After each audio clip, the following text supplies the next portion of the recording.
Good morning, everyone. After months, I have managed to finally finish animating my hardcore episode, and dang, I love the waffles. Let's go!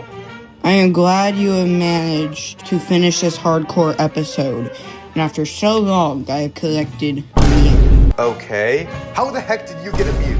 A Pokemon Master never reveals his secrets, but he can give you ramen. Can I get ramen? It's been a while since I've gone to Japan. But Zombie Pro, what episode will you make next? Well, 1 hour later. Guys, someone gave me a flight ticket and I don't know where it is and I don't plan to go anywhere. Who wants it? Wait, calm down. Check the plane ticket. What place is the ticket going to? Apparently it's a place called Salalah. Salalah? What is Salalah? Sounds like something I'd hear in the rodeo whilst the cowboy says yeehaw. Yeehaw! Jim, what are you on about? It's Salalah, not a rodeo. Forgot, I'm a native Houstonian and an expat in this hardcore village. apparently, according to Google, Salalah is a city in Oman, and it's a camping trip. Zombie Pro, I think you might take this opportunity. Gives you time to touch grass and you need that as a gamer. Okay, I'll take it. Zombie, before you go, I want to let you know. I have a brother named Sam the Creeper, and he told me he lived in Salalah. Just see him, and he sent me this letter. Alright, Zombrady, see you later! Have a great time. I hope you take pictures. Bye! Okay, so you might be wondering, why the heck am I packing all this stuff and why is Zombie Pro finally touching grass after 11 years? Well, like stated earlier, I will be heading to a place called Salalah. To get you in knowledge, Salalah is the third largest city in Oman and the biggest city in the Dhofar region. This also touches the southern coast of the Arabian Peninsula, where I'm located. So for 3 days, I will be spending my time out of Minecraft and into the world of nature. So sit back, grab yourself frankincense, cane, iced tea, let's do this. Now back to packing. After packing all the essentials, it was time to head to the airport in my grizzly F-150. And now I have reached it. So after a non-climactic immigration process in Moscow International, I went to gate A8 and saw this beautiful and small Airbus A320. So we took off at 8:50 in the morning, and then for the next hour, I did absolutely nothing. But then, in 1 hour and 20 minutes, we eventually arrived at Salalah International Airport at 10:05 in the morning. Now that I've arrived at the airport, we took the time to change the 2 swim trunks, prepare our cameras for 4K photos, and decided to walk in this beautifully made surface parking lot. Then, we loaded our bags to this old-looking Toyota Land Cruiser. More on that later. So after 10 minutes trying to figure out how the UI of this 2013 Land Cruiser works, I got the Bluetooth on, put on some Kid Laroi music, took a picture with the group I'm sharing the cruiser with, and got going. So at about 11 a.m., we departed Salalah International Airport, and whilst entering this great city, the driver told me how the people of Salalah cook camel meat by using stones instead of gas stoves, which seems pretty confusing, but yeah, you could probably try to cook a steak with stone in Minecraft. Now you might be asking, where are we going? Well, we're spending an hour driving to a place called Ain Gaid Waterfall in mountains. So whilst on the way, we got to see the beautiful mountains, then we stopped at a gas station at Raisul, where we could take in some fresh air, exhaust fume break. Then we went back on the road, went to an unpaved road, then we got out, and there we started our hike. We started our brisk hike and crossed through this unique vegetation. Our tour guide talked about this thing called a tamarind tree, which I don't know what it is. Then we managed to find the Ain Gaid waterfall, which is a nice spring, and we had to do one thing: jump and dive. Now Zombrady, cue the MLG drop. Okay, here's your MOG drop. After that fun jump in the spring, we unfortunately had to leave with another hike, and we managed to get to the cars, try a falafel, then we left and headed to Muxel Beach. Now we arrived at Muxel Beach, where we found this massive parking lot. Then we walked down and found blowholes. Apparently the waves here are strong, and to prevent them from reaching land, they put these small filters. It's precious, but extremely satisfying getting wet. So after that, they got ice cream, I had a Sprite, and then I saw this lifted F-150 right there. Now speaking of F-150s, we need to take a tour of our Toyota Land Cruiser. Sounds a lot like an F-150, the grazing SUV. We got this grazing, I don't know, 6.7x firepower with 21 megabytes of geo. We got these Genius. It's basic. It's 2013 now, but we exist. So let's show you inside. It's a bit messy. But basically, we have a Toyota driving seat. We got a seat track. We got this goofy thing in the back. And I think we're cooking. Now that we were done with the restroom, we finally went to our campsite for the first night, and it's in a beach, a beautiful beach of sands, tents, and camel poop. But anyways, despite that, we set up our tents and look at what mine looks like. But for the rest of the day, we did absolutely nothing and just relaxed. We played a game called Spy, tested if I can break nets on the beach, and then we decided to actually make our own burgers. I put in patties, cheese, and lots of lettuce, and let's see if it tastes good. So then we spent the rest of the day reflecting, and at about 9:30 p.m. I decided to sleep. Good night and have a great evening for Friday, day 1. End. 1 hour later. Now that was a goated day plan. You seem to be living the best life there, zombie bro. I never knew you had a day like this. Why did I give my plane ticket to you? But guys, this is day 1. We have 3 days left to do what we need to do. Zombie Pro, there's one thing you need to say next. Start day 2, right now. Oh yeah, I forgot. Now Brady, cue day 2. Okie dokie, zombie pro.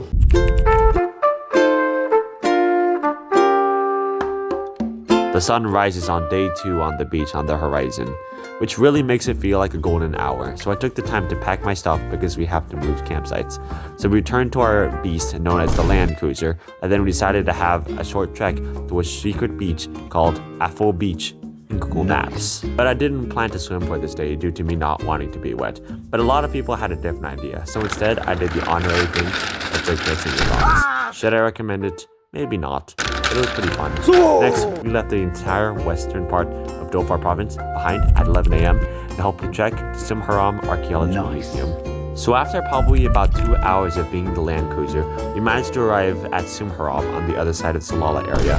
Alright, Jack, Jim, and Peter, would you like to explain what Simharam is? Simharam is one of the most vibrant and strategically placed ancient port cities in pre-Islamic Arabia, and it is located right here in the Dhofar region. Simharam was a settlement from about the 3rd century BC to 5th century AD.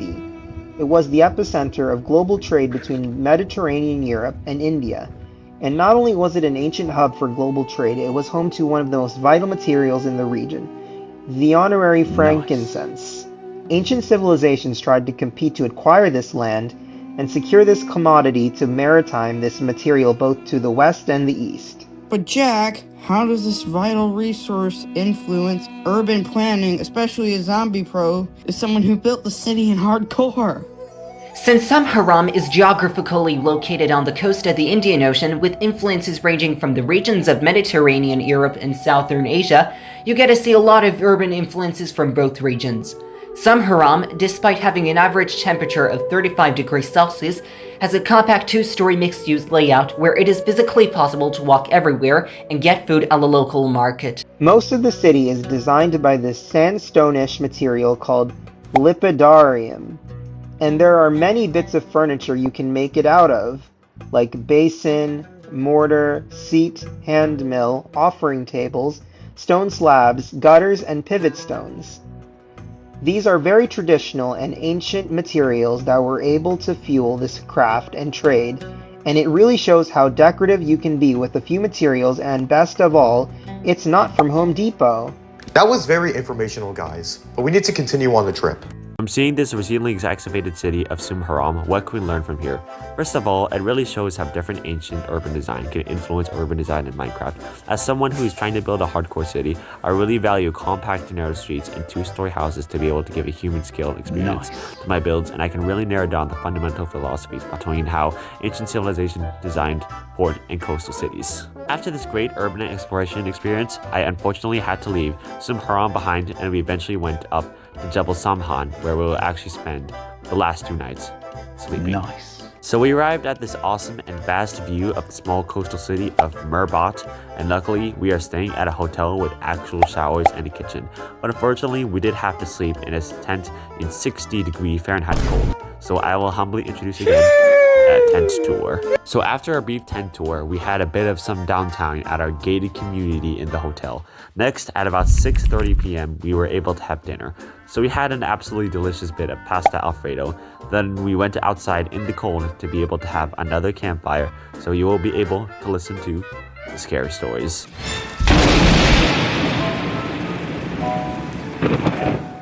We were checking into a hotel. From the front desk told him that there was a room upstairs that always stay a lot, and that he shouldn't go in there. His curiosity brought him up the stairs and outside that door to the room. He looked inside the keyhole, and there was a chilling breeze that went in. And what he saw inside chilled him into a moment. There was a woman sitting with her back to Inner Roffin's chair, and her skin was all red. He shivered and jumped away from the door and went back to his room. When he woke up, he decided to look around because he wanted to see her face. He almost knocked on the door, but his disinclination saved his life. He looked through the keyhole again, and this time all he saw was It was just red. It was just red. He went down to the front desk. As he was checking out, he asked the woman and said, "Do you know who's in that room?" She said, "Yeah, the reason we keep the door locked is because a woman was murdered in that room, and her ghost haunts the room." That's crazy. But they're not ordinary humans. Their skin is all red, and their eyes are red. Oh, that's scary.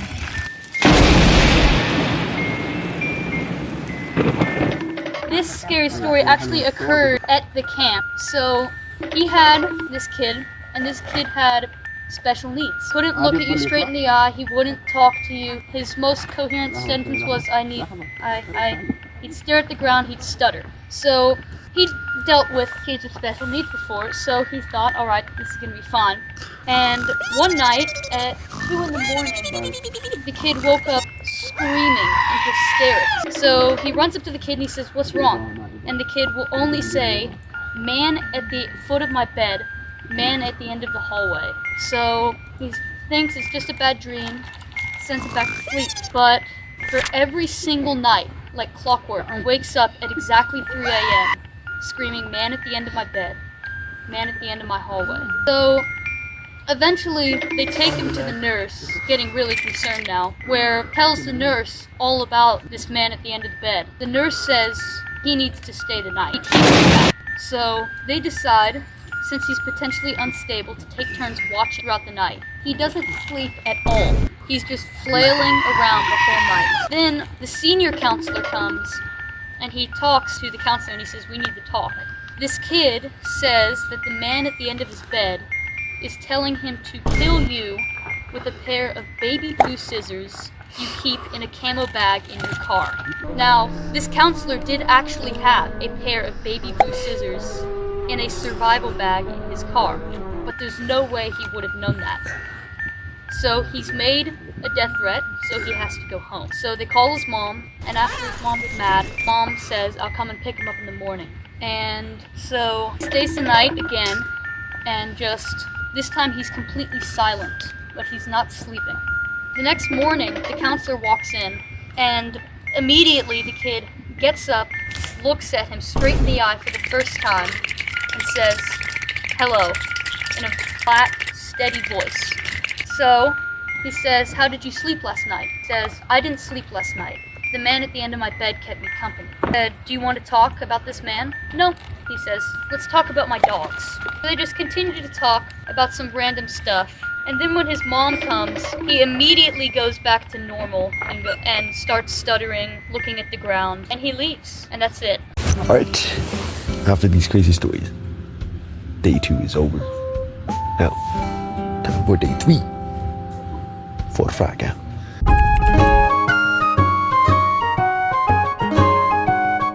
The sun rises at about 6:45 in the morning, and now that I am in the mountains, it is cold now. So for this day, we will have 3 hikes and 2 excursions. The first hike is near our campsite where we'll take a picture of the unique Dragon Ball trees. In this first hike, we also took a picture in front of the small camera that keeps track of the species in the mountains. This place is home to a very endangered species called the Arabian leopard. After this, we prepared for our second hike, and we actually had to get a ride with the vehicles. But instead of going to the Land Cruiser, we had to take the GMC because the 2 girls that originally used to be in that truck wanted to be in the Land Cruiser to be with their best friends. So obviously, we said yes. And I will admit, that was the best decision ever. But why? Well, you see, a pickup truck and music on my phone, you know what we did. The perfect American combo. The windows out and the truck running, we decided to spend some time listening to Luke Combs' music, and then we went to our next destination, the Taui Atair sinkhole. So we took the pretty risky hike down the sinkhole and saw this roaring view of it, and I'm pretty sure many birds are here. Hello, my man. Now we have to do the third hike by our beautiful truck, and that will be the nature walk, where we'll spend 2 hours just taking a stroll down the mountain. And this is the place where we will see a lot of the baobab trees, one of the most visually appealing trees. Baobab trees aren't unique to Oman nor the Dhofar region, and are common in Australia and Madagascar, but it's very interesting to see them chilling in the Dhofar region. Now, did I enjoy the hike? Yes, but I did get cooked by a lot of these bushes, which is pretty typical of mountain. But hey, it's at least a nice, relaxing walk on an easy trail. But by the end, we got these insane views of the biggest baobab tree I've seen on the trip. And then we had a restroom break, and then I had a lunch break as we had a little break in Wadi Darbat. There was a boat trip available, but it cost money, about 8 rials per 2 people, and I forgot to bring money, so I didn't go on the boat trip. So instead, I decided to do a little walk in the fragmented boardwalk there, which was pretty walkable. But luckily, some of the people on my trip went on the boats, and we had this satisfying view of whatever they planned on doing on that boat. Now that our break ended at about 3:30 in the afternoon, we continued on the roads heading back towards our campsite, and we found this native home that looks like one of those spaceship homes you'd find in Star Wars. This is where native Jabalis or mountain people in the Dhofar region lived back then. And we had this local samurai talk to us about what native Jabali clothing was like. Then we had a few students trying the native Dhofari clothing, and I was indeed looking like a Minecrafter, as usual. So after taking a picture with the native Jabali, credit to him for giving us the experience, we were on the way to a camel farm to be able to take a picture with these camels. What? Now, pro tip, if you want to take a picture with camels, don't go behind their backs. They might kick you like a battering ram. But at the camel farm, we actually were lucky enough to try camel milk. By the way, to try this camel milk, all they had to do was milk it, get the milk in a bucket, put a heated rock there, and watch it turn from a solid to a liquid. So I decided to try camel milk for the first time, and it was extremely yummy, although how hot it is permanently ruined my tongue. So for the final dinner, we had a bunch of camel and chicken skewers, which I don't know why, but I find them extremely addictive. I always have 20 to 30 skewers because the meat is just so yummy. So after that, we had a short campfire reflection. Then day 3 was finally over. Gonna miss this trip.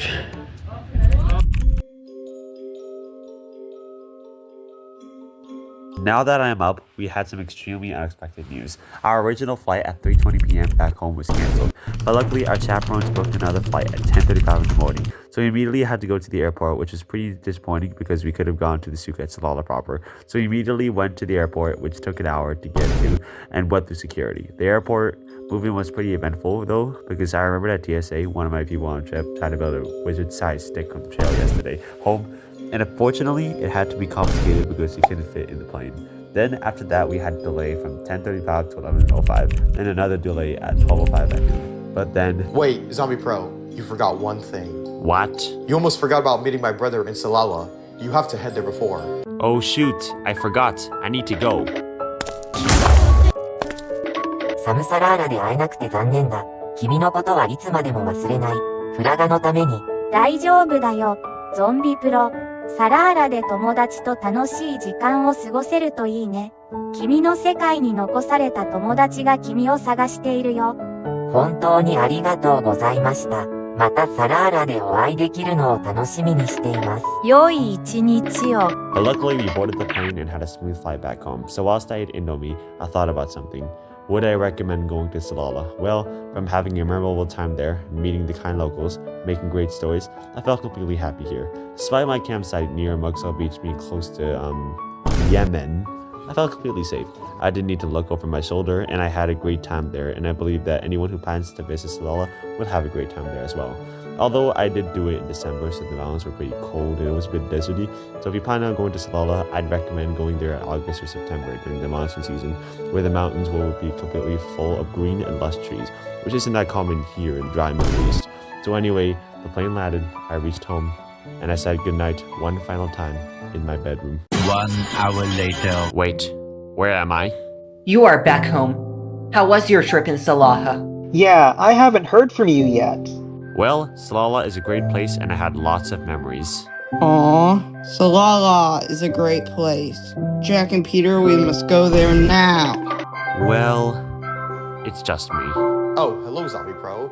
So, what do you plan to do next? Well, discover Oman and Salalah is only the beginning. Now, can I tell you the details of my next hardcore episode? Okay,